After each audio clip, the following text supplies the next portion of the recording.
My name is Michael James Cuaresma, and I'm from DePaul University in Chicago, Illinois. And this project that I've been working on for 8 weeks is something that's very near and dear to my heart. So I hope that after this presentation, you all become just a little bit more queer.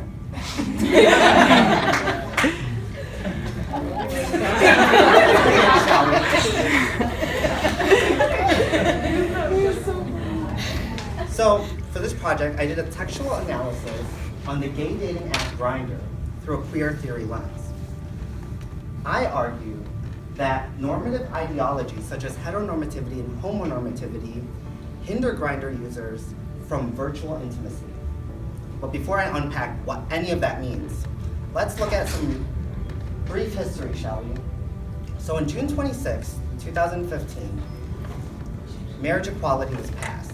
And I remember feeling this sense of hope and an aspiration that our world was progressing to a better place. But less than a year later, on June 12, 2016, the biggest mass shooting happened at a gay bar called Pulse in Orlando, Florida, leaving 49 LGBTQ members dead.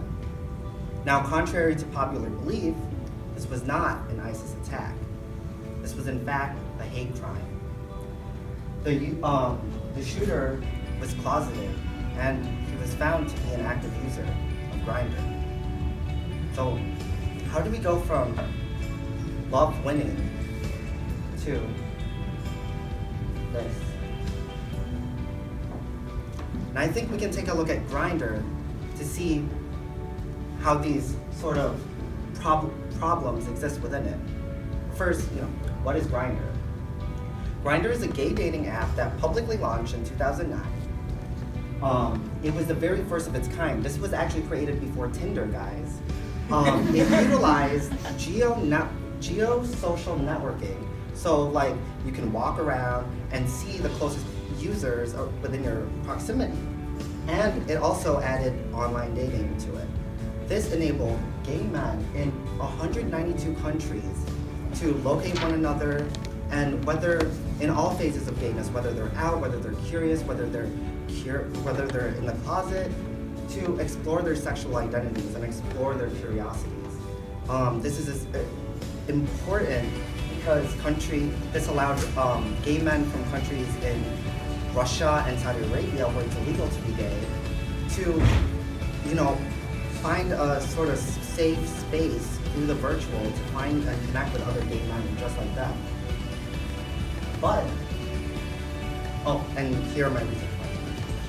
How can heteronormativity and homonormativity be seen on Grindr settings and its user-generated content? And how do these normative ideologies hinder queer virtual intimacy on Grindr? So I know a lot of you guys are STEM science and are like, what is that? What's going on? So let me unpack some definitions for you. But first, this is what I looked at. I looked at the features and settings of Grindr and how these sort of normalities exist within the features of Grindr. And then I also looked at some user-generated content. Now this content is anonymous, so I hope none of you guys know any of the guys that I'm going to show.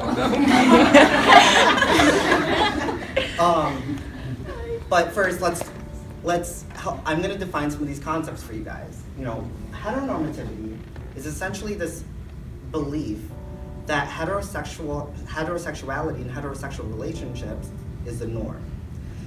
So it's this big orange bubble circle, whatever, right here. And this norm is what's normalized in our society. Everybody just believes that heterosexuals or heterosexual relations to be something that everybody should belong to and everybody should aspire to be. Now the other concept that I'm going to talk about is homonormativity. Homonormativity is this weird sort of concept because it frames an image of gay men that works within, just this little bubble right here, that works to frame an image of gay men that works within the boundaries of heteronormativity. It presents an image of gay men that is non-threatening to the norm, right? And so the theoretical framework that I chose to look at Grindr through is queer theory. And essentially queer theory is this theory that, does two things. It critiques the norm. It flips it. It says, why do we need these?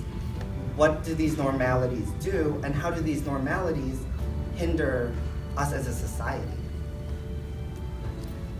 And then the second thing that queer theory does is that it presents an alternative ideology. And the alternative ideology, queer ideology that I'm looking at is what Shaka McLaughlin would call virtual intimacy. And essentially virtual intimacy is this idea that in the virtual contains the capacity for connection, finding a sense of belonging, and compassion. And these normative ideologies of heteronormativity and homonormativity hinder virtual intimacy. So it hinders compassion. It hinders gay men from finding a sense of belonging. So let's look at some of these results.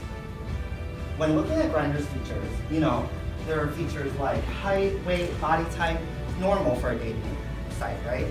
The one feature that which is very interesting because this is just like very particular to Grindr itself, right? And essentially Grindr Tribes presents an option for gay men to identify themselves within 12 sort of stereotypes. Bare, clean cut, daddy, discreet, geek, jock, and on the other side, I sort of define them for you. But essentially, what we have here is certain tribectivity.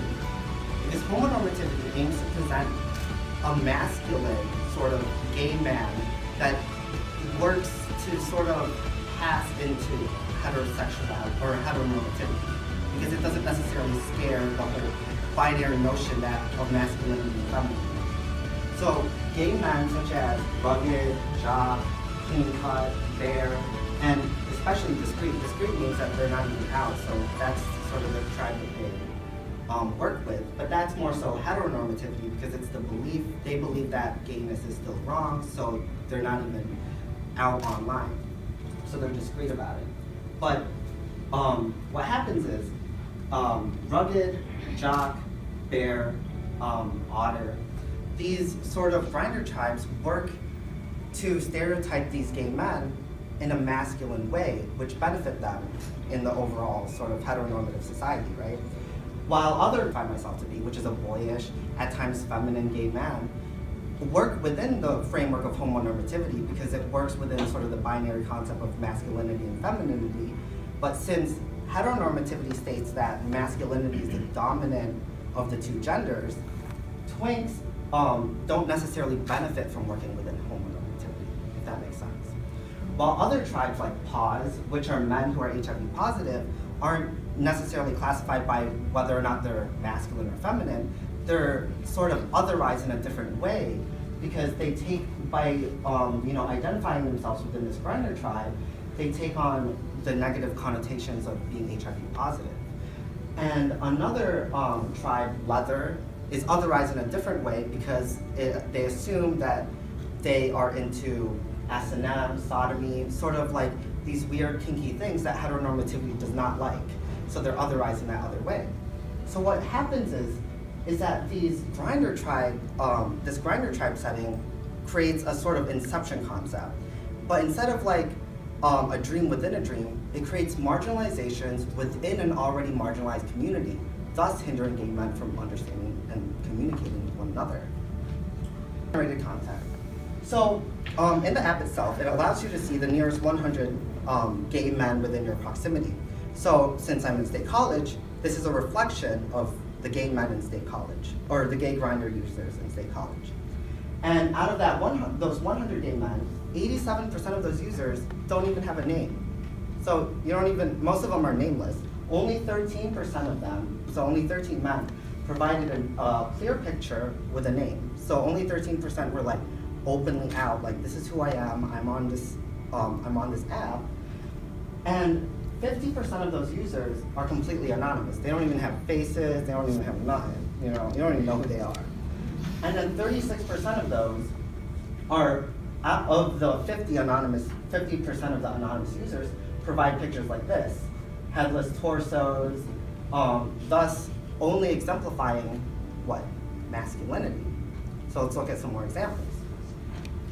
This guy's name is Fun, so he's looking for fun, right? I don't know. His headline says, "Fun with young athletic hung dudes, show me what you got."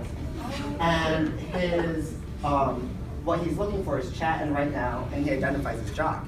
Again, what he's comfortable with presenting is everything, is the only thing that he's comfortable presenting is his masculinity, and that he's looking for sex, which is another sort of masculine factor, right?